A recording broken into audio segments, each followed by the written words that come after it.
Ulama ahli hadis pada abad keempat Hijriah, Ibnu Khal al-Ramahurmuzi yang wafat 360 Hijriah juga menekankan pentingnya pemahaman dalam proses pendidikan. Kata Ramahurmuzi yaitu, bukanlah ilmu itu dengan banyaknya riwayat, tetapi ilmu adalah cahaya yang dimasukkan Allah Subhanahu wa taala ke dalam hati manusia. Dalam bidang hadis, menurutnya banyaknya hadis yang diriwayatkan seorang tidak akan bermanfaat baginya jika tidak disertai pemahaman. Karena itu para pengajar hadis diimbaunya agar menggabungkan ilmu riwayat dengan ilmu diroyah, yaitu tentang pemahaman hadis. Pada abad kelima, ulama Al-Khatib Al-Baghdadi yang wafat tahun 463 Hijriah menyatakan hal yang sama. Dalam kitabnya Al-Faqih wal Mutafaqih menegaskan bahwa hafalan semata-mata berkemungkinan akan menutup yukti atau potensi berpikir seseorang dan akan membawa kepada hilangnya kemampuan memahami dan menganalisis. Ulama lain di zaman itu Yusuf bin Abdul Al-Barrar Al-Namiri Al-Qurtubi yang wafat 463 Hijriah mengkritisi segolongan pelajar yang hanya menghafal berbagai hadis, namun tidak mengetahui statusnya serta tidak dapat memahami maksud sebenarnya yang ingin disampaikan oleh hadis tersebut. Dan tujuan pendidikan kedua setelah memahami adalah mengamalkan ilmunya. Ali bin Abi Thalib radhiyallahu anhu menyatakan, "Wahai orang yang mempunyai ilmu, amalkanlah ilmu tersebut. Sesungguhnya orang yang alim itu adalah orang yang beramal dengan apa yang diketahui dan amalannya selaras dengan ilmunya." Imam Syafi'i juga mengatakan bahwa ilmu itu bukan apa yang dihafal, tetapi apa yang dimanfaatkan. Maksudnya ilmu yang meningkatkan kualitas ibadah seseorang. Dan Muhammad bin Sahnum yang wafat 256 Hijriah menyatakan bahwa ilmu adalah cahaya yang Allah campakkan ke dalam hati manusia. Apabila ia beramal dengannya, Allah akan menjadikan hatinya percaya. Sebaliknya, jika ia tidak beramal, maka hatinya tidak akan percaya. Penjelasan para ulama tentang pentingnya pemahaman dan pengalaman dalam proses pendidikan thalabul ilmi ini sangat penting kita renungkan. Saat ini alhamdulillah banyak orang bersemangat untuk menghafal Al-Quran dan hadis, bahkan berkembang pula minat untuk menghafal berbagai kitab-kitab matan dan berbagai bidang keilmuan. Tak hanya itu, kini banyak pula orang berlomba-lomba membuka rumah tahfidz Al-Quran. Tentu saja semua itu adalah amalan yang sangat mulia. Amalan ini perlu terus didorong dan perlu terus ditingkatkan pemahaman terhadap Al-Quran. Sebab Al-Quran memang diturunkan untuk menjadi petunjuk bagi manusia atau hudan linnas. Sebagai contoh, banyak yang hafal ayat Al-Quran bahwa jika penduduk suatu negeri beriman dan bertakwa, pastilah Allah akan kumpulkan keberkahan bagi mereka dari langit dan bumi.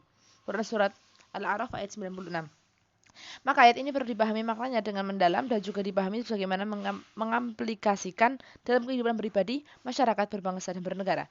Misalnya dalam perumusan konsep pembangunan dan pendidikan, perlu dimasukkan indikator iman dan takwa dalam pertanggungjawaban kepala-kepala daerah. Bukan hanya prestasi ekonomi yang dinilai. Jangan sampai target pembangunan lebih mengutamakan pencapaian hal-hal yang sifatnya materi tetapi mengabaikan peningkatan iman dan takwa masyarakat. Dan contoh lain disebutkan dalam Al-Quran bahwa Allah mencintai orang-orang yang berjuang di jalannya dalam shaf yang rapi. Seperti Quran As-Saffat ayat 4. Ayat ini perlu dipahami dengan mendalam sampai kepada pengalamannya. Jangan sampai kita berjuang di jalan Allah tetapi tidak dicintai Allah. Karena tidak melakukan koordinasi dengan kekuatan umat lainnya. Sehingga satu sama lain tidak saling mendukung dan saling menguatkan. Jadi begitulah contoh pentingnya pemahaman dan pengalaman ilmu sebagai tujuan utama pendidikan. Wallahu a'lam bishawab. Bab 11. Menyambut Hari Santri 2021. Ingat, pesantren itu lembaga perjuangan. Tanggal 22 Oktober telah ditetapkan sebagai Hari Santri Nasional. Penetapan itu merujuk pada keluarnya fatwa jihad Kiai Hasyim Asy'ari yang menyerukan jihad mempertahankan kemerdekaan RI. Fatwa jihad itu dan memutuskan 1. Memohon dengan sangat kepada pemerintah Republik Indonesia supaya menentukan suatu sikap dan tindakan yang nyata serta sepadan terhadap usaha-usaha yang akan membahayakan kemerdekaan dan agama dan negara Indonesia, terutama terhadap pihak Belanda dan kaki tangannya. Kedua, supaya memerintahkan melanjutkan perjuangan bersifat sabilillah untuk tegaknya negara Republik Indonesia merdeka dan agama Islam. Nah, kita tahu apa yang terjadi setelah keluarnya fatwa jihad tersebut. Ribuan kiai dan santri turun ke medan perang untuk melawan pasukan penjajah yang persenjatanya jauh lebih hebat dari senjata tentara kita. Apalagi senjata para santri. Tapi mereka tidak gentar menghadapi pasukan penjajah. Peristiwa 10 November 1945 ini menunjukkan kekuatan santri dan pesantren dalam mempertahankan kemerdekaan Indonesia. Inilah bukti kuat bahwa pesantren sepanjang sejarahnya memang merupakan lembaga perjuangan. Muhammad Natsir dalam pesannya kepada umat Islam menyampaikan bahwa reaksi pertama datang dari para ulama kita. Ulama kita melakukan uzlah, melakukan hijrah mental, menyendiri begitu dengan baik-baik dengan tidak melawan secara fisik karena senjata sudah tidak ada lagi. Ia meninggalkan kota-kota besar supaya jangan pemuda-pemuda ini terpengaruh oleh upaya-upaya penjajah. Jadi kita bawa generasi muda ini ke pinggir-pinggir kota, ke desa-desa, ke gunung atau ke pantai sehingga tidak terpengaruh oleh kehidupan di kota besar. Nah, di tempat yang terasing itulah para ulama membuka pesantren-pesantren. Dari apa saja yang kemukakan? Jadi jelas terlihat bahwa pesantren adalah lembaga yang dikembangkan dalam rangka perjuangan bangsa Indonesia. Dengan demikian, pesantren bukan saja merupakan lembaga pendidikan, tetapi mempunyai peran yang penting dalam perjuangan nasional. Waktu itu misalnya dalam rangka menanamkan jiwa anti penjajah, para santri tidak boleh memakai dasi, haram hukumnya, karena menyerupai seorang penjajah. Orang-orang barat dan orang-orang barat. Pantolan juga haram, meski pakai sarung. Kita memang melakukan uzlah baik secara fisik ataupun secara spiritual. Pesantren-pesantren ini mempunyai alam pemikiran sendiri, alam perasaan sendiri yang berbeda dengan apa yang di kota-kota yang dipengaruhi oleh politiku asosiasi dari Belanda. Mungkin kalau kita memandang larangan pakaian itu dari segi fikih dalam kondisi sekarang, kita akan tersenyum. Tapi sebagai metode perjuangan dan dalam konteks penjajahan waktu itu, cara yang dipakai para ulama kita dengan uzlahnya ini merupakan pemikiran yang amat cerdik kalau kita tidak katakan brilian. Nah, Ki Hajar Dewantara juga menceritakan pesantren sebagai model ideal pendidikan nasional. Sebab ia pesantren atau pondok dan asrama adalah rumah kiai guru Ki Hajar yang dipakai buat pondokan santri-santri, cantrik-cantrik, dan buat rumah pengajaran juga. Disitulah karena guru dan murid tiap-tiap hari siang malam berkumpul jadi satu, maka pengajaran dengan sendiri selalu berhubungan dengan pendidikan, kata Ki Hajar. Dan menurut Ki Hajar, mendidik berarti menuntun tumbuhnya budi pekerti dalam hidup anak-anak, supaya mereka kelak menjadi manusia berpribadi yang beradab dan bersusila. Sedangkan pengajaran adab menurut Ki Hajar bermaksud memberi macam-macam pengajaran agar seutuhnya jiwa anak terdidik bersama-sama dengan mendidik jasmaninya. Karena itu hakikat pendidikan adalah menuntun segala kekuatan kodrat yang ada pada anak-anak agar mereka menjadi manusia sebagai anggota masyarakat dan telah mencapai keselamatan dan kebahagiaan yang setinggi-tingginya. Demikian Ki Hajar Dewantara. Dengan konsep pesantren seperti itulah, maka memang pondok pesantren sangat ideal menjadi model pendidikan nasional. Sebab pendidikan nasional memang bertujuan untuk membentuk manusia beriman, bertakwa, dan berakhlak mulia. Pendiri Badan Kerjasama Pondok Pesantren Indonesia (BKSPPI), Kiai Haji Soleh Iskandar menyatakan bahwa pesantren memang merupakan lembaga perjuangan penegak agama Islam atau Iqamaduddin. Jadi diri pesantren sebagai lembaga perjuangan inilah yang saya tekankan. Saya menyampaikan pidato Ketua Umum Dewan Dakwah Islamiyah Indonesia atau DDII dalam menyambut Hari Santri Nasional pada tanggal 22 Oktober 2021. Sebagai lembaga perjuangan, pesantren menciptakan lahirnya para pejuang menegakkan kebenaran. Pesantren tidak boleh terjebak ke dalam tujuan-tujuan pragmatis dalam pendidikan yang bertujuan sekedar untuk melahirkan para pekerja yang bisa cari makan. Pesantren ini memang berbeda misinya dengan sekolah-sekolah yang dibentuk oleh penjajah. Bahkan sejak dulu pesantren merupakan lembaga pendidikan yang melahirkan pejuang untuk melawan penjajah.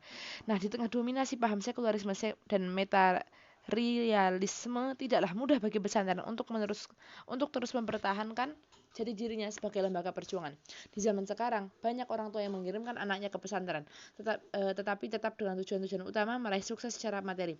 Akhirnya pesantren dipaksa untuk mengikuti cara pikir pendidikan modern yang lebih mengutamakan pencapaian prestasi akademik dan materi, akhlak mulia. Sekolah dan perguruan tinggi memang diizinkan berdiri dengan kriteria lulusnya akan mendapatkan jenis pekerjaan tertentu. Memiliki ilmu dan keterampilan untuk bisa bekerja adalah hal yang baik, bahkan diwajibkan. Tetapi tujuan utama pendidikan adalah menjadi orang yang baik. Salah satu kriteria menjadi orang baik adalah memiliki ilmu dan keterampilan untuk bisa mandiri. Itulah sebenarnya hakikat pesantren. Pesantren ada karena nilai perjuangannya. Jika nilai perjuangan itu hilang, maka sebenarnya telah hilang pula hakikat pesantren. Selamat Hari Santri 22 Oktober 2001. Semoga pesantren-pesantren kita semakin banyak melahirkan para pejuang penegak kebenaran. Amin. Agar siswa bisa bernegara dengan adil dan beradab. Pada 27 September 2021, saya mengisi acara seminar wawasan kebangsaan yang diselenggarakan oleh MUI Kota Depok. Acara diselenggarakan secara daring atau online dan luring secara offline. Hadir di tempat acara kantor MUI Kota Depok, Ketua Umum MUI Depok dan sejumlah jajaran pimpinan MUI Depok lainnya. Pada kesempatan itu, saya menyampaikan presentasi dengan tema, yaitu menjadi orang Muslim yang baik sekaligus menjadi orang Indonesia yang baik. Tema ini sangat penting dibahas agar tidak muncul dua sikap ekstrim dalam bernegara. Pertama, yang mensucikan dan membenarkan apa saja yang ada dalam negara Indonesia. Ini sikap ekstrim kiri. Sikap ini membenarkan apa saja yang ada meskipun itu merupakan kemaksiatan seperti homoseksual, korupsi, perzinahan, penipuan dan sebagainya. Nah, kedua pandangan dan sikap yang menganggap bahwa kita tidak bisa menjadi muslim yang baik jika tetap tinggal di Indonesia sebab Indonesia tidak menerapkan syariat Islam secara sempurna. Bahkan yang kedua, ia menganggap Indonesia sebagai negara kafir dan para pejabatnya juga dianggap kafir. Kedua sikap ekstrem itu tidak adil dan tidak bijak. Mari kita sempatkan berpikir sejenak. Apakah NKRI ini sekarang sama dengan statusnya kafirnya dengan negara Amerika Serikat, negara Rusia, negara Hindu Majapahit, negara Hindia Belanda? Tidak adakah sedikit saja hasil perjuangan para ulama dan mujahidin yang mengorbankan jiwa, harta, dan pikiran mereka mengusir penjajah kafir? Bukankah penduduk negeri ini dulunya 100% Hindu, Buddha, dan animis? Setelah beratus tahun berproses dalam dakwah, negeri ini berubah menjadi negeri muslim. Nah, dengan hampir 100% penduduknya beragama Islam, apakah ini tidak ada artinya? Apakah negeri ini tetap dikatakan negara kafir yang wajib ditinggalkan oleh kaum muslimin? Ini tidak benar dan tidak adil. Salah satu perintah Allah kepada kita yang termaktub dalam berbagai ayat Al-Quran adalah agar kita berlaku adil. Hai orang-orang yang beriman, hendaklah kamu menjadi orang-orang yang selalu menegakkan kebenaran karena Allah, menjadi saksi dengan adil, dan janganlah sekali-sekali kebencianmu terhadap suatu kaum mendorong kamu untuk berlaku tidak adil. Berlaku adillah karena adil itu lebih dekat kepada takwa, dan bertakwalah kepada Allah, sesungguhnya Allah Maha mengetahui apa yang kamu kerjakan. Quran Surat Al-Ma'idah ayat 8. Kata adil lazimnya diberi makna wad'u syai'in ila muhallihi, meletakkan sesuatu pada tempatnya, sesuatu dengan ketentuan Allah. Kita wajib berlaku adil dalam bernegara di mana saja. Artinya kita memahami realitas Indonesia sebagai negeri muslim terbesar di dunia. Ini negeri yang diamanahkan para ulama. Pada saat yang sama kita wajib berjuang untuk melanjutkan perjuangan para ulama agar Indonesia ini menjadi negeri yang adil, makmur, dan dalam naungan ridha Allah Subhanahu wa taala. Islam memiliki konsep negara teladan sebagaimana dicontohkan oleh Rasulullah SAW saat memimpin negara Madinah atau Madinah State. Inilah satu negara ideal. Bentuk negara ideal itu pernah terwujud dengan nyata. Bahkan Profesor Hamidullah, seorang pakar manuskrip kuno, dalam penelitiannya menemukan bahwa Piagam Madinah adalah konstitusi negara tertulis di dunia dengan the first written constitution in the world. Cita negara ideal ini populer dengan sebutan baldatun thayyibatun wa rabbun ghafur, negara yang makmur dan dalam naungan ridha Allah. Sepatutnya sebagai muslim kita memahami apa yang diajarkan konsep negara ideal sebagaimana digambarkan dalam surah Al-A'raf ayat 96, yang maknanya jika penduduk suatu negeri beriman dan bertakwa maka pastilah kami bukakan berkah dari langit dan dari bumi. Tujuan inilah yang diperjuangkan oleh banyak organisasi Islam di Indonesia melalui dakwah dan pendidikan. Dalam anggaran dasar organisasi Muhammadiyah disebutkan bahwa tujuan Muhammadiyah adalah mewujudkan masyarakat Islam yang sebenar-benarnya. Jadi problem utama masyarakat kita adalah keimanan atau masalah akidah Islam. Tanpa akidah Islam, maka tidak ada Islam. Allah Subhanahu wa taala memerintahkan kaum muslim menjadi orang yang bertakwa di mana saja dan kapan saja. Apakah ia hidup di negara komunis, negara sekuler, negara kapitalis, atau negara Islam. Rasulullah SAW memberi teladan sebagaimanapun beliau menjadi manusia bertakwa baik sebelum maupun di era Madinah. Dan tahun 1955 Partai Islam Mas Jumi ikut pemilu. Anggaran dasar Mas Jumi menegaskan suatu tujuan partai ini, yaitu tujuan partai ialah terlaksananya ajaran dan hukum Islam di dalam kehidupan seorang masyarakat dan negara Republik Indonesia menuju keridhaan ilahi. Kita percaya bahwa Muhammad Nasir, Buya Hamka, dan banyak ulama serta perjuangan Islam lainnya telah berjuang dengan tepat melalui saluran-saluran konstitusional yang ada. Jadi bernegara dengan adil dan beradab adalah menerima kenyataan realitas yang ada dengan menghargai berbagai hasil perjuangan para ulama dan para pahlawan sepanjang sejarah. Kita mensyukuri apa yang ada pada saat yang sama. Kita juga harus melanjutkan perjuangan mereka untuk membina diri dan masyarakat dengan ajaran-ajaran Islam, sehingga mereka menjadi manusia-manusia yang beriman, bertakwa, dan berakhlak mulia sebagaimana diamanahkan dalam pasal 31 ayat 3 UUD tahun 1945. Pada kesempatan itu ada pengurus MUI Depok yang bertanya bagaimana sikap kita terhadap pemerintah. Jawabannya sebagai ulama kewajiban itu adalah berdakwah, terus melaksanakan amar ma'ruf nahi munkar dengan cara yang benar dan bijak, siapapun pemerintahnya. Demikianlah pentingnya pemahaman dan sikap yang adil dan beradab dalam kehidupan berbangsa dan bernegara kini. Dalam kurikulum Merdeka Belajar, pendidikan Pancasila menjadi pelajaran wajib agar pelajaran ini bisa mencapai hasil yang maksimal untuk melahirkan pelajar Pancasila. Maka para siswa perlu diberikan pemahaman yang adil terhadap Pancasila. Wallahu a'lam bishawab. Bab 13. Peringatan mantan wakil kepala BIN tentang penempatan Pancasila sebagai ideologi tunggal. Mantan wakil kepala BIN, yaitu As'ad Said Ali, memberikan pandangan penting tentang penafsiran Pancasila dan penerapannya di masa Orde Baru. Dalam bukunya, Negara Pancasila atau Jalan Kemaslahatan Berbangsa, itu Jakarta, tahun 2009, As'ad menulis kecenderungan untuk menempatkan Pancasila sebagai ideologi negara kembali tertulang pada masa Orde Baru, cikal bakalnya sudah tertanam sejak demokrasi terpimpin. Dan menurut As'ad, di masa Orde Baru, dasar negara kembali diperlukan sebagai sebuah ideologi tunggal. Pancasila versi Orde Baru diradikalisasi secara lebih mendalam dan ditempatkan sebagai ideologi jati diri dan Weltanschauung bangsa, jaminan kesejahteraan, dan lain-lainnya. Pendek kata, Pancasila selama Orde Baru telah ditransformasikan menjadi suatu kontradiksi gagasan-gagasan yang utuh dan berfungsi sebagai ideologi negara yang resmi dan mutlak serta memiliki kebenaran tunggal alias monointerpretasi. Tahun 1986, Sekretariat Negara RI menerbitkan buku bahan penataran dan bahan referensi penataran yang isinya antara lain berupa penegasan Presiden Soeharto tentang posisi Pancasila sebagai sumber dari segala gagasan kita mengenai wujud masyarakat yang kita anggap baik, yang menjamin kesentosaan kita semua, yang mampu memberi kesejahteraan lahir batin bagi kita semua. Terhadap penjelasan semacam itu, As'ad memberikan kritiknya dengan menyatakan bahwa itu sama dengan menerima kebenaran Pancasila hampir dan tanpa perlu pembuktian. Untuk menerima kebenaran Pancasila, maka harus dilakukanlah proses penghayatan yang kemudian diaplikasikan dalam berbagai bentuk penataan. Metode tunggal untuk melakukan kemudian ditetapkan dalam TAP MPR nomor 3, nomor 2, atau MPR tahun 1978 tentang pedoman penghayatan dan pengamalan Pancasila atau P4. Dan pada akhirnya P4 memang ditempatkan sebagai tafsir tunggal Pancasila dengan metode penghayatan dan pengalaman. Jadi menurut As'ad di masa Orde Baru, Pancasila telah ditempatkan sebagai sebuah ideologi yang berkomprehensif. Pancasila adalah jiwa dan kepribadian, Pancasila adalah pandangan hidup, Pancasila adalah tujuan, Pancasila adalah perjanjian luhur, Pancasila adalah dasar negara, dan seterusnya. Terhadap penempatan Pancasila seperti ini, As'ad Said Ali memberikan komentarnya. Maka ketika sudah ditempatkan sangat sentral, Pancasila kemudian mempunyai kebenaran tunggal serta menampik gagasan lain yang dianggap kurang bersesuaian. Itu terlihat dari retorika negara yang menganggap Pancasila sebagai ideologi tidak bersesuaian dengan ideologi komunisme maupun kapitalisme. Demikianlah kita kemudian menyaksikan sebuah masa di mana negara menjadi pihak yang bertanggung jawab mengajarkan bagaimana seharusnya berperilaku dengan yang benar menurut Pancasila. Dan kesadaran ini ditanamkan sebagai lembaga-lembaga pendidikan mulai dari tingkat SD sampai perguruan tinggi melalui pendidikan moral Pancasila atau PMP dan pendidikan sejarah perjuangan bangsa yaitu PSBB. Selain itu masih ada penataran P4 yang diwajibkan bagi seluruh elemen masyarakat. Dan semua instrumen itu dimasukkan untuk mengajarkan bagaimana seharusnya menghayati dan mengamalkan Pancasila, bagaimana berperilaku menurut Pancasila, dan seterusnya. Tidak lupa pula diberikan contoh perilaku yang dianggap menyimpang dari Pancasila, yang didefinisikan sebagai bahaya ekstrem kiri dan ekstrem kanan. Negara menjadi pihak yang paling benar dalam menafsirkan dan mengajarkan Pancasila. Negara pula yang mengontrol potensi menyelewengkan dari tafsir resmi. Dan pada akhirnya di tangan Orde Baru, Pancasila mengalami nasib yang tragis. Berikut ini komentar panjang dari As'ad Said Ali tentang nasib Pancasila tersebut. Sejarah selanjutnya dapat kita simak. Pancasila yang telah direbut negara justru kedodoran ketika menjelaskan perilaku pemerintahnya. Masyarakat tidak mampu mengontrol karena kebenaran dan kontrol ideologi hanya pada milik negara. Padahal Pancasila belum mampu berkembang menjadi ideologi ilmiah atau apapun yang dapat dipertandingkan dengan ideologi-ideologi besar.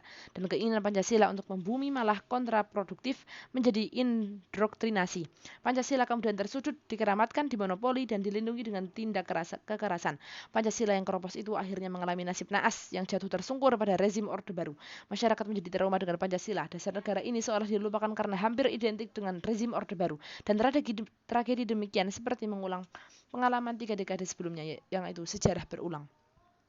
Dan demikianlah peringatan penting dari mantan wakil kepala BIN yaitu As'ad Said Ali. Dan akhirnya jatuhlah Orde Baru yang tampilnya Orde Reformasi dan masih belum memuaskan di kehidupan yang banyak masyarakat Indonesia. Dan kini dimulai kembali berbagai perbincangan tentang Pancasila, yaitu pada 1 Februari 2006, Universitas Gadjah Mada Yogyakarta menyelenggarakan seminar bertajuk Kontekstualisasi dan Implementasi Pancasila dalam berbagai bidang kehidupan berbangsa dan bernegara. Nah, ketika itu Rektor UGM itu Profesor Dr. Sofyan Effendi, MPA, menyatakan bahwa nilai-nilai Pancasila sebenarnya sudah sangat cocok karena merupakan intisari corak hidup bangsa Indonesia. Sayangnya, kata Sofyan Effendi, dalam pelaksanaan nilai-nilai Pancasila telah diselewengkan dan diperingan hanya sebatas pemahaman tekstual. Dalam pidato sewaktu memperingati hari kelahiran Pancasila pada 1 Juni 1977, Bung Hatta menyampaikan kegalauannya terhadap penyimpangan-penyimpangan dalam pelaksanaan landasan dasar negara kesatuan tersebut.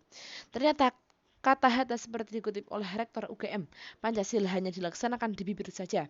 Lihat Abbas Hamami, Miterja. Profesor Kailan, seorang pemakalah dan seminar di UGM tersebut, mengungkapkan kekhawatirannya akan masa depan Pancasila. Jikalau kita mau jujur dewasa ini, Pancasila hanya tinggal rumusan verbal sila-sila Pancasila yang terdapat dalam pembukaan UUD 45, perguruan tinggi pun akan nampaknya sudah akan menghilangkan Pancasila dari kajian ilmiah, dan kalangan elit politik merasa tidak populer jika kalau berbicara tentang Pancasila, apalagi bersuara dan berniat untuk melaksanakan.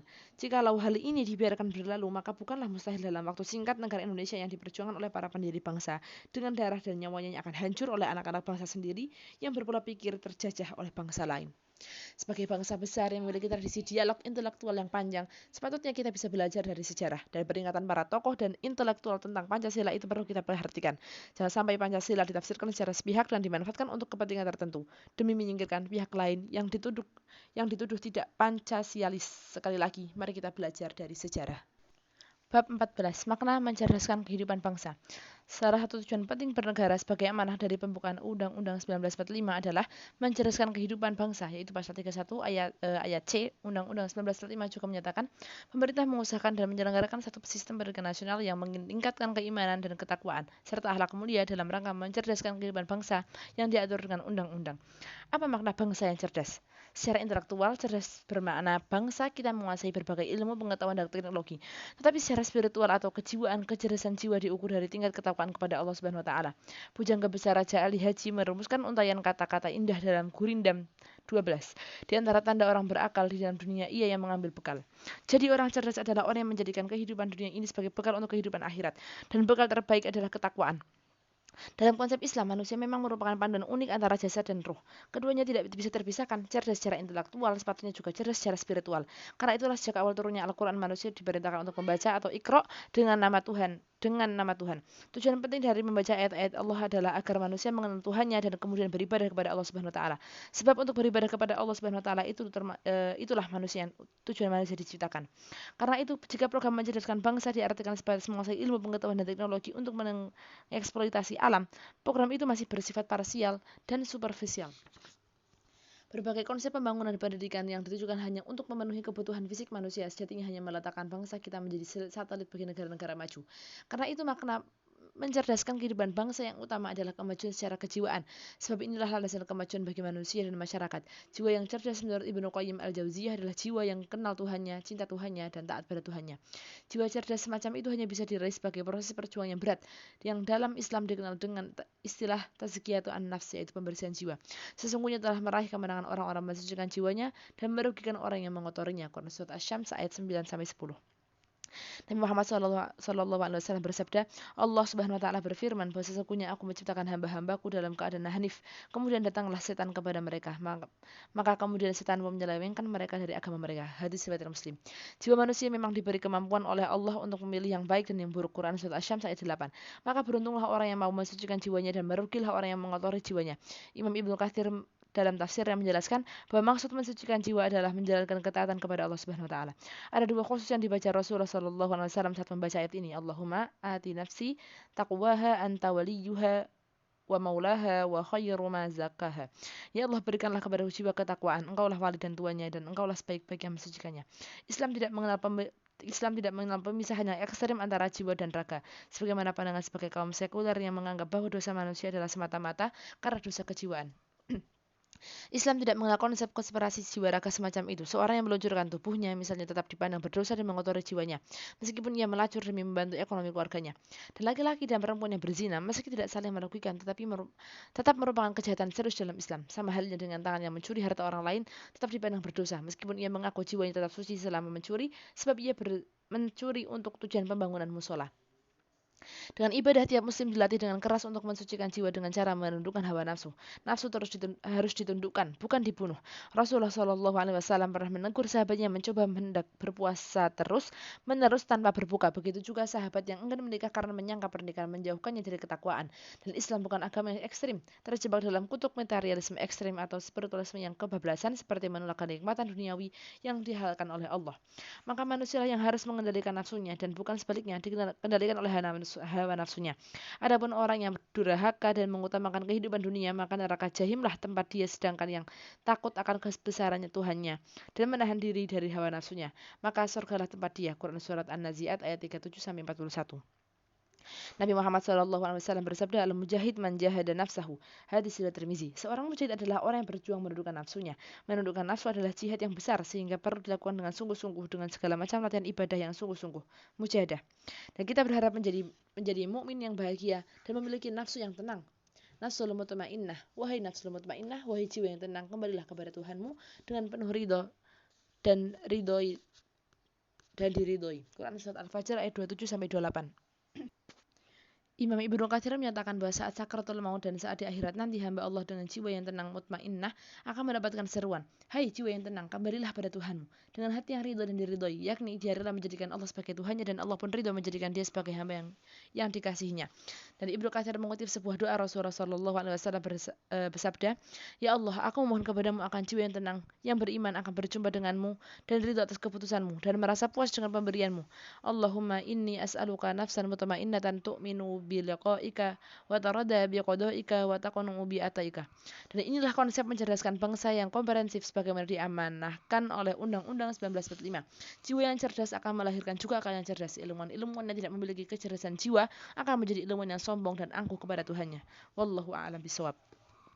Bab 15, umat-umat Islam perlu merumuskan peta jalan pendidikan sendiri.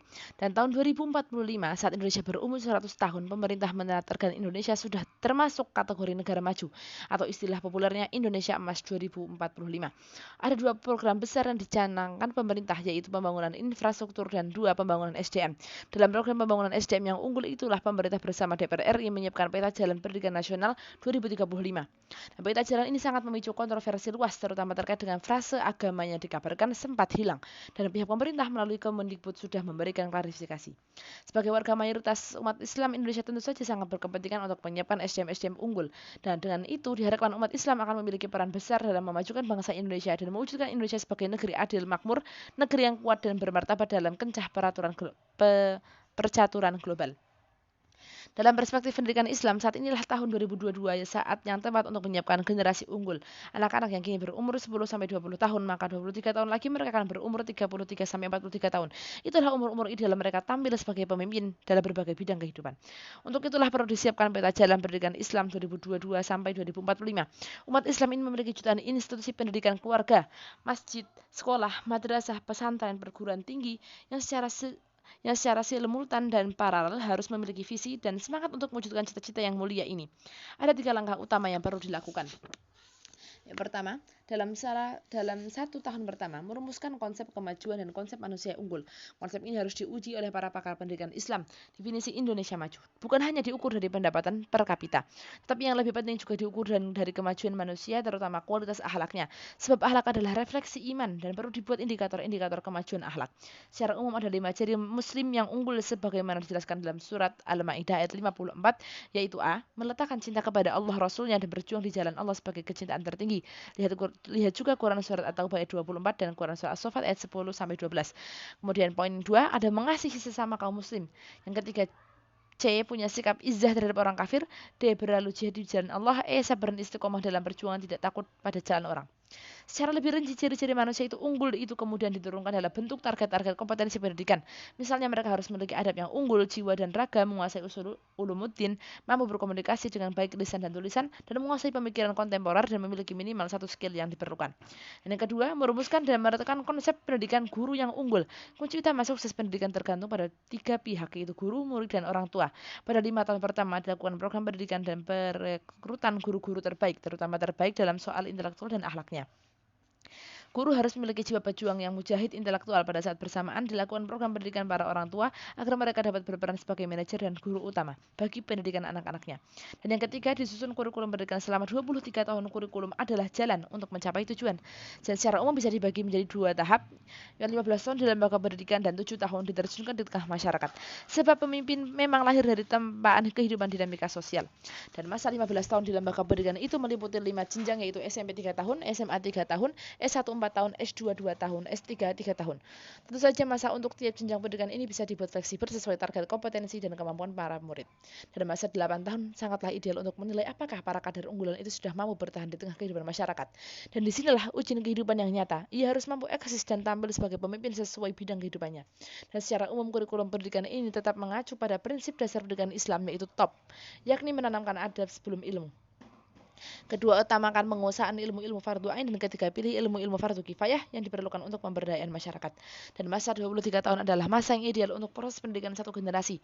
Menjelang tahun 1945, pernah lahir sederetan nama-nama hebat seperti Soekarno, Hatta, Kiai Hasyim Asy'ari, Kiai Haji Ahmad Dahlan, Kiai Wahid Hasyim, Hoos Cokrominато, Haji Agus Salim, Ahmad Hasan, Ki Bagus Hadikusumo, Kasman Singodimedjo, Muhammad Nasir, Syafiruddin Parwinegara, HM Rasjidi Hamka, Kiai Haji Imam Zarkashi, Kiai Haji Abdul Kahar Muzakir, dan sebagainya. Dan tokoh-tokoh generasi 1945 itulah lahir proses pendidikan yang ideal. Mereka tidak muncul begitu saja atau turun dari langit, langsung dari tokoh atau orang hebat. Riwayat pendidikan para tokoh itu bisa menjadi dipelajari saat ini. Lihatlah bagaimana Muhammad Nasir menjalani proses pendidikan yang hebat karena berguru kepada orang-orang yang hebat seperti Ahmad Hasan, Haji Agus Salim, dan Syekh Soekarti. Perjalanan pendidikan Hamka bisa ditelaah. Hamka berguru pada ayahnya sendiri, Haji Agus Salim, dan sejumlah ulama di Mekah. Hamka juga berguru pada Ki Bagus Hadikusumo atau Hoos Cokrominато, Buya Arsu Sultan Mansur, dan sebagainya. Begitu juga para pemimpin dan tokoh-tokoh bangsa Indonesia lahir dari proses pendidikan yang ideal, didik oleh guru-guru yang hebat. Jadi sambil terus mencermati peta jalan pendidikan nasional yang sedang digodok oleh pemerintah dan DPR, kita umat Islam Indonesia sepatutnya memiliki peta jalan pendidikan kita sendiri. Undang-undang Sisdiknas dan berbagai peraturan dalam bidang pendidikan memberi peluang besar bagi umat Islam untuk merumuskan dan menerapkan peta jalan pendidikan Islam tahun 2022 sampai 2045. Jika ditanyakan apakah peta jalan pendidikan Islam ini bisa dilaksanakan, jawabannya bukan hanya bisa, tetapi wajib dilaksanakan. Sebab umat Islam mewarisi satu konsep dan model pendidikan ideal yang sudah teruji dan abadi. Juga saat ini kita memasuki era disrupsi di mana informasi tentang ilmu pengetahuan begitu mudah didapatkan dari dunia internet. Karena itu sekaranglah saatnya kita melangkah. Umat Islam Indonesia telah mendapat keistimewaan untuk menjalankan pendidikan Islam. Bahkan ada dirjen pendidikan Islam yang mendapatkan amanah untuk mewujudkan sistem pendidikan Islam yang ideal agar bisa menjadi contoh bagi sistem pendidikan lainnya. Apalagi tujuan pendidikan nasional adalah Konstitusi Undang-Undang 1945 Pasal 31 Ayat 3 dan sudah sejalan dengan tujuan pendidikan Islam, yakni membentuk manusia beriman, bertakwa, dan berakhlak mulia. Semoga kita umat Islam Indonesia bisa memanfaatkan peluang yang sangat baik ini, dan semoga Allah menolong kita. Amin. Memasuki tema kedua yaitu kurikulum pendidikan. Bab 1. 5 kunci sukses pendidikan. Dalam acara kajian wali santri pesantren At-Taqwa Senin tanggal 28 bulan Februari 2022, saya menyampaikan materi berjudul 5 kunci sukses pendidikan anak. 5 kunci itu adalah 1. Niat ikhlas, 2. Worldview yang benar, 3. Konsep ilmu dalam Islam, 4. Sejarah, 5. Komunikasi. Niat ikhlas menjadi kunci utama kesuksesan pendidikan. Yang dimaksud sukses bukan hanya sukses berkarir dan mendapatkan kedudukan terhormat di dunia, tetapi juga sukses adalah meraih kebahagiaan dunia akhirat, fid dunya hasanah wa fil akhirati hasanah. Niat utama mencari ilmu adalah untuk meraih ilmu yang bermanfaat agar menjadi orang baik, yakni orang yang bermanfaat bagi sesama. Sungguh luar biasa makna sabda Nabi Muhammad SAW bahwa manusia terbaik adalah manusia yang paling berguna bagi sesama. Itu sangat mendalam maknanya. Bisa jadi seorang hanya banyak harta, punya kuasa, dan ilmu yang sangat luas, tetapi apa gunanya jika semua itu tidak berguna bagi sesama manusia? Apalagi jika sebaliknya semua yang dimilikinya menjadi bencana bagi masyarakat. Karena itu, untuk meraih sukses kehidupan dunia akhirat, 5 hal itu perlu diperhatikan dalam proses pendidikan. Yang pertama adalah niat ikhlas. Salah niat dalam mencari ilmu begitu fatal akibatnya. Kata Rasulullah SAW, barang siapa mencari ilmunya seharusnya untuk meraih keridhaan Allah, namun dia tidak mencarinya kecuali untuk mendapatkan keuntungan duniawi, maka pada hari kiamat dia tidak akan mencium bau surga. Hadis riwayat Ibnu Majah, Abu Daud, dan Ahmad. Worldview atau pandangan alam yang benar akan memandu seseorang untuk memiliki cara pandang, sikap, dan perilaku yang benar. Pendidikan harus sangat serius untuk memberikan pemahaman yang benar-benar terhadap hal-hal pokok dalam kehidupan. Seorang anak harus memiliki pemahaman yang kokoh tentang siapa dirinya, untuk apa ia hidup di dunia ini, dan mau kemana setelah ia mati, bahwa akhirat itu adalah kehidupan yang abadi, dan bahwa dunia ini jangan dijadikan tujuan, dan sebagainya. Dan seseorang yang memiliki pemahaman yang kuat tentang kehidupan akhirat, ia tidak akan mencintai dunia secara berlebihan. Ia tidak akan bersikap bakhil, tidak akan memenzalimi orang lain, dan sebagainya. Karena itu pendidikan akidah dan pemikiran Islam harus mendapatkan perhatian yang sungguh-sungguh, sehingga dapat membentuk worldview yang benar dalam diri seorang.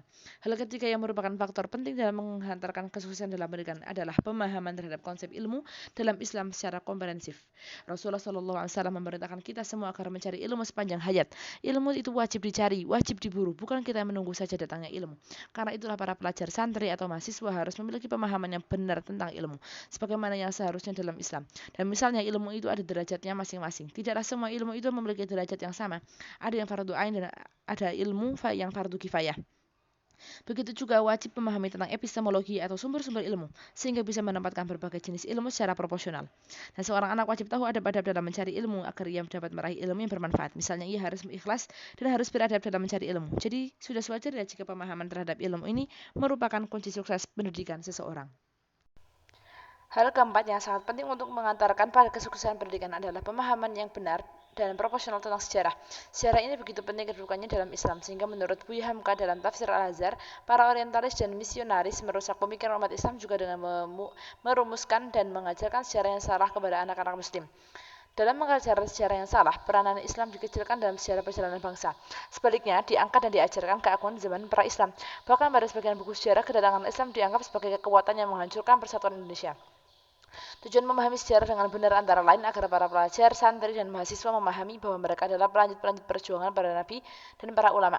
Juga agar mereka memiliki kebanggaan atau izah sebagai seorang muslim yang memiliki khazanah kekayaan sejarah yang gemilang. Jika seseorang salah dalam mempelajari sejarah, bisa jadi ia akan memiliki mental rendah diri ketika berhadapan dengan peradaban lainnya. Karena itulah dalam berbagai kesempatan saya mengingatkan kita semua para pelaku pendidikan agar sangat serius dalam memberikan pengajaran sejarah kepada para pelajar, santri atau mahasiswa. Dan sampai pelajaran sejarah diberikan sekedar memenuhi tuntunan kurikulum formal, tapi materi dan gurunya tidak disiapkan dengan sebaik-baiknya. Hal kelima yang perlu diperhatikan oleh para pelaku pendidikan adalah keterampilan komunikasi, lisan, dan tulisan. Sesuai amanah Quran Surat Luqman ayat 17, para pelajar, santri, dan mahasiswa itu harus disiapkan menjadi para pejuang yang punya komitmen tinggi untuk melaksanakan dakwah ilah atau melakukan amar ma'ruf nahi munkar. Dalam menjalankan tugas perjuangan, inilah diperlukan keterampilan komunikasi yang baik. Dan para pelajar, santri, dan mahasiswa harus diberi pelatihan yang memadai agar mereka memiliki kemampuan menulis dan public speaking yang baik. Alhamdulillah saat ini tampak banyak lembaga pendidikan Islam yang memberikan perhatian besar terhadap pendidikan keterampilan menulis. Dan insya Allah dengan pertolongan Allah, jika kelima hal tersebut disiapkan dengan baik, maka pendidikan akan melahirkan manusia-manusia yang baik, manusia yang berguna bagi sesama, manusia yang memiliki pemikiran, sikap, dan perilaku yang benar. Wallahu a'lam bishawab. Bab 2. Hati-hati. Pendidikan yang menanamkan sikap minder. Muhammad Hasan dalam bukunya Islam at the Crossroad mengingatkan bahwa hambatan terbesar bagi kebangkitan peradaban Islam adalah budaya atau sikap imitasi terhadap gaya hidup Barat. The imitation individually and socially of the Western mode of life by a Muslim is doubtedly and greatest danger for the existence, or rather the rival of Islamic civilization. Begitu tulis Muhammad Asad. Sikap imitasi atau sikap pak tiru ini lahir dari mental rendah diri atau minder, dan pandangan yang merendahkan martabat diri sendiri serta terlalu berlebihan dalam memahami kemajuan peradaban Barat atau peradaban lainnya. Inilah yang misalnya pernah disampaikan oleh tokoh gerakan Turki muda Abdullah Cevdet yang menyatakan, "There is only one civilization, and the European civilization, therefore we must borrow Western civilization with the both its rose and its throne." Jadi kata Cevdet, untuk meraih kemajuan, maka kita harus mencontoh peradaban Barat secara total. Kita diminta mengambil apa saja yang datang dari Barat, sebab menurutnya hanya peradaban Barat yang bisa dijadikan sebagai teladan kemajuan. Pandangan semacam ini pun sangat meluas di berbagai dunia Islam. Haji Agus Salim, cendekiawan besar Indonesia, sangat menyadari akan dampak pendidikan Barat yang didirikan oleh pemerintah kolonial ketika itu. Salah satu dampak pendidikan Barat terhadap rakyat Indonesia adalah tertanamnya perasaan rendah diri atau minder. Haji Agus Salim adalah tokoh hebat dan unik. Beliau dikenal sebagai cendekiawan hebat, ulama, diplomat ulung, dan juga guru sejati. Muhammad Nasir mengakui ia banyak menerima didikan langsung dalam soal keislaman, politik, dan kepemimpinan dari Haji Agus Salim. Buya Hamka menceritakan dalam buku 100 tahun Haji Agus Salim bahwa Haji Agus Salim lah yang menyuruhnya segera balik ke Indonesia. Padahal Hamka baru beberapa bulan tinggal di Mekah ketika itu tahun 1927, Hamka melarikan diri dari kampung halamannya. Dia pergi ke Mekah untuk menetap di sana. Dan dalam buku Manusia dalam Kemelut Sejarah tahun 1994, Mr. Muhammad Roem, seorang tokoh Islam yang juga diplomat ulung, menulis satu artikel yang menarik tentang Haji Agus Salim dengan judul "Memimpin adalah Menderita". Kesaksian Haji Agus Salim, bahasa Belandanya adalah Leiden is Jilin. Sebagai aktivitas Jong Islamiten Bond atau JIB dengan sebagai kawan anak-anak Haji Agus Salim, Muhammad Roem sering berkunjung ke rumah Haji Agus Salim untuk menghindarkan anak-anaknya dari model pendidikan Barat. Haji Agus Salim mendidik seluruh anaknya di rumah. Anak-anaknya tidak disekolahkan tetapi lancar berbahasa Belanda sejak kecil. Haji Agus Salim menerangkan bahwa ia sendiri sudah melalui jalan berlumpur akibat pelajaran kolonial. Ia tidak tega anak-anaknya melalui jalan serupa yang akan memberi pelajaran sendiri kepada anak-anaknya. Di waktu itu bahasa Belanda tidak mungkin merupakan pelajaran yang wajar dalam masyarakat. Orang yang tidak tahu bahasa Belanda dianggap orang rendahan. Malah yang tidak tahu bahasa Belanda merasa rendah diri. Dalam golongan terpelajar, bahasa yang dipakai dalam hidup sehari-hari juga bahasa Belanda, tulis Pak Roem. Anak-anak Haji Agus Salim juga dididikan agar mereka memiliki rasa percaya diri sebagai orang Indonesia dan tidak merasa rendah diri menghadapi bangsa Barat. Setelah Indonesia merdeka, barulah anak bungsu Haji Agus Salim disekolahkan ke sekolah rakyat. Menurut Muhammad Roem, Haji Agus Salim mempunyai sikap yang sama dengan Ki Hajar Dewantara, Kiai Ahmad Dahlan, dan lainnya dalam memandang pendidikan bentukan kolonial. Sekolah-sekolah yang didirikan pemerintah Hindia Belanda mempunyai maksud mencetak tenaga-tenaga yang diperlukan masyarakat yang dikuasai Belanda. Masyarakat kolonial memerlukan karyawan besar, rendah, menengah, dan atas, sampai insinyur, juga juru tulis dan birokrat yang bekerja di kantor di bawah pimpinan Belanda.